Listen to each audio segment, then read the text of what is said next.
This is a Fonzie Studio podcast.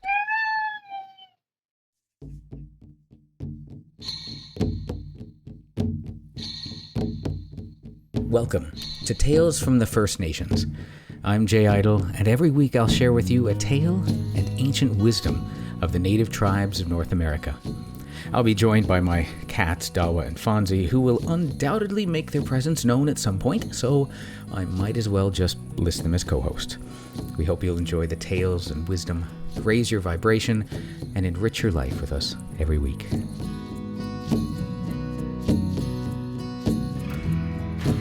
Welcome, friends. Welcome to the 90th episode of Tales from the First Nations. I'm your host, Jay Idle. When I was in university, I worked at a horse farm in New Albany, Ohio, and in the barn, we had a few barn cats that were quite sweet and friendly.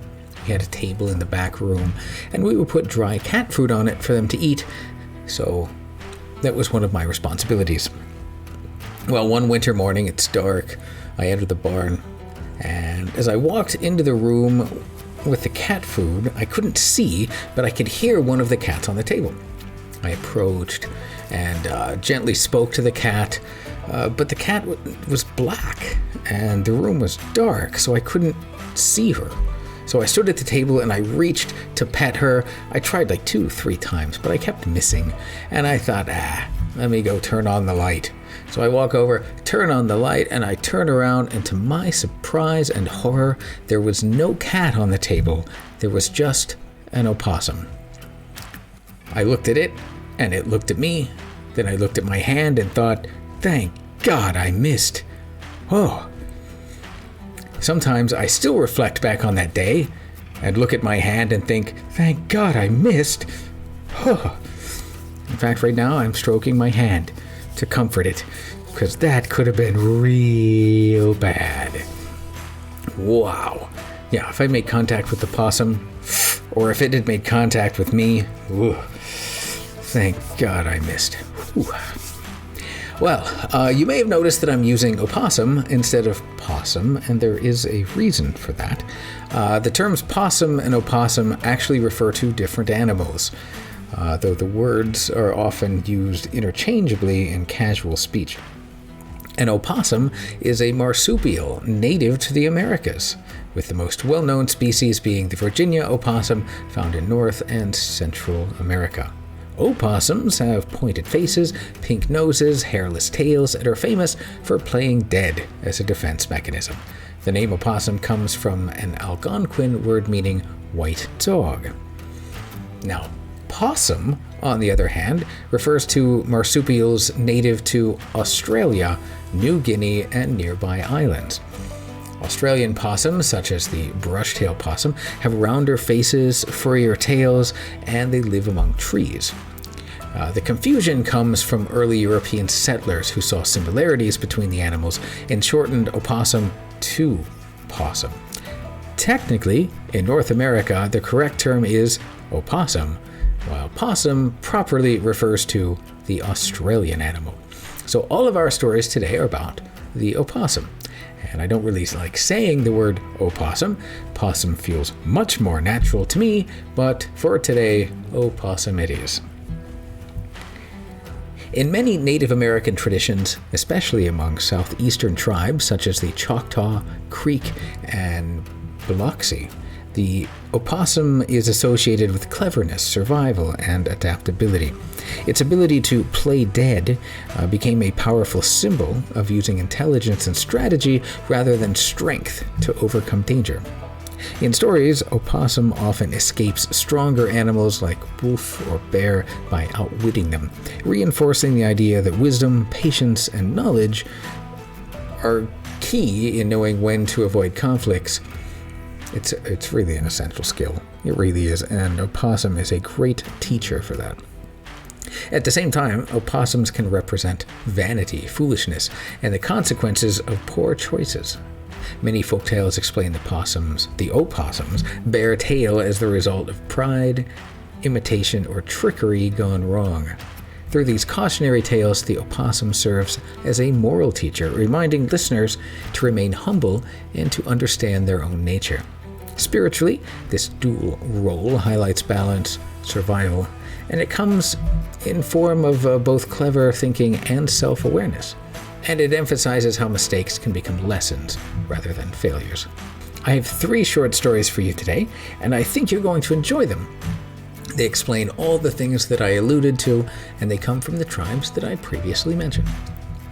We begin with the Creek tribe story, Why Opossum Has a Bare Tail.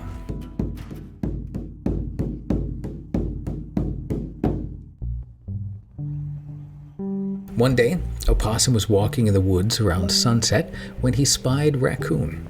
Now, Opossum had always admired Raccoon because he had a beautiful tail with rings around it. So, Opossum went up to Raccoon and said, "Hey, how did you get those pretty rings on your tail?"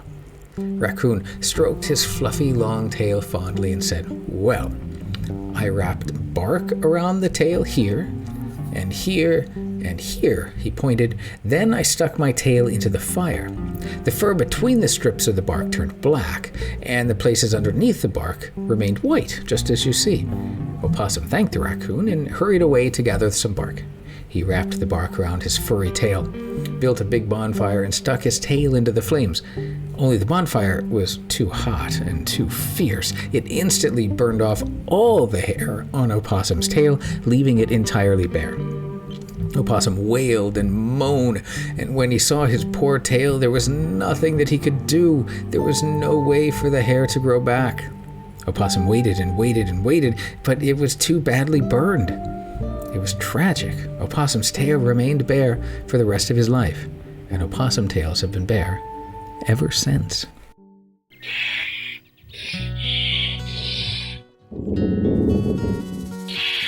It is a pity that Possum wasn't happy with what he had and lost it. It's a good lesson for us all. We already have all the gifts, skills, and beauty that we need to leave our mark on the world in the way that we need to.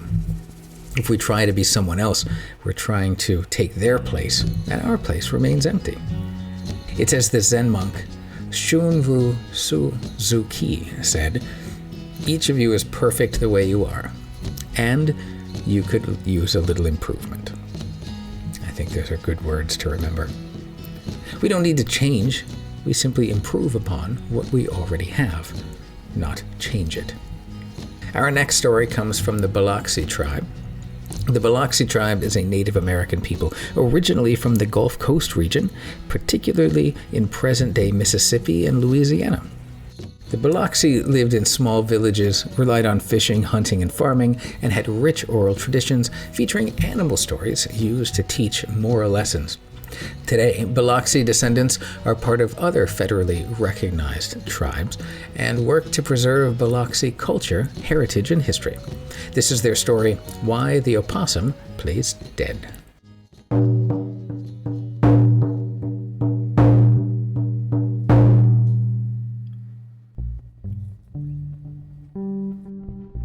The ancient of opossums thought that he would reach a certain pond very early in the morning so that he might catch the crawfish on the shore. But someone else reached there first, and when Opossum reached there, the crawfish were all gone. The person did this every day. Opossum did not know who it was, so he lay in wait for him. He found it was the ancient of raccoons. They argued about the crawfish in the pond. They agreed to see who could rise earlier in the morning and go around the shore of the pond and catch the crawfish. Raccoon said, "I rise very early. I never sleep until daylight comes." Opossum said the same thing. Then each went home. Now Opossum lay down in a hollow log and slept a long time. He arose when the sun was very high and went to the pond, but Raccoon had been there ahead of him and had eaten all the crawfish. Raccoon sang the song of the raccoon as he was going home. Opossum stood listening. He too sang. He sang the song of the opossum. This. Hi na ki USAD. He met the raccoon who'd eaten all the crawfish. "Ha ha," said Raccoon. "I've been eating very long, and I was going home, as I am sleepy." Opossum said, "I too have been eating so long that I am sleepy, so I am going home." Opossum was always telling a lie. People say this of the opossum because if one hits that animal and throws it down for dead, soon it gets up and walks off.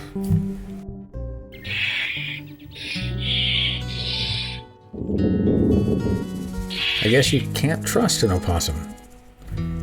Except the one that opted not to destroy my hand.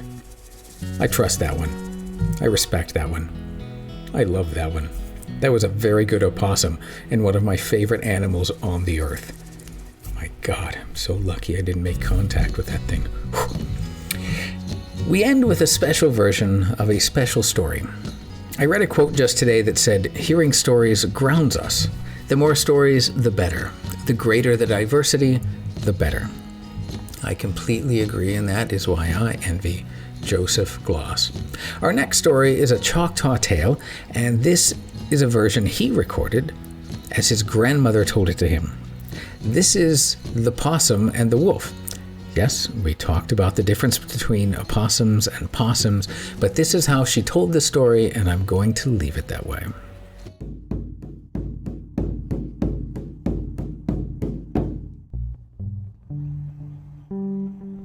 One time long ago, Possum and Wolf were walking together in the woods. Wolf was hungry and mean, always looking for something to eat, and he'd never share. Possum, though, was clever. He knew how to stay out of trouble. So when Wolf said, "Let's hunt together," Possum said, "Sure." They came to a persimmon tree full of ripe fruit, but the best ones were up high. Wolf jumped and snapped, but couldn't get any. Possum had a trick in his mind. He climbed right up and started eating. Wolf begged him to throw some down. Possum said, "All right," and started tossing down the rotten ones. Wolf got mad and started howling. Possum was quite amused, so Possum pretended to fall dead, rolling right off the branch and hit the ground like a rock. Wolf thought Possum was dead and sniffed around to see if he could eat him, but right as he got close, boom! Possum jumped up and ran off laughing, left Wolf with nothing but a rotten persimmon in his mouth.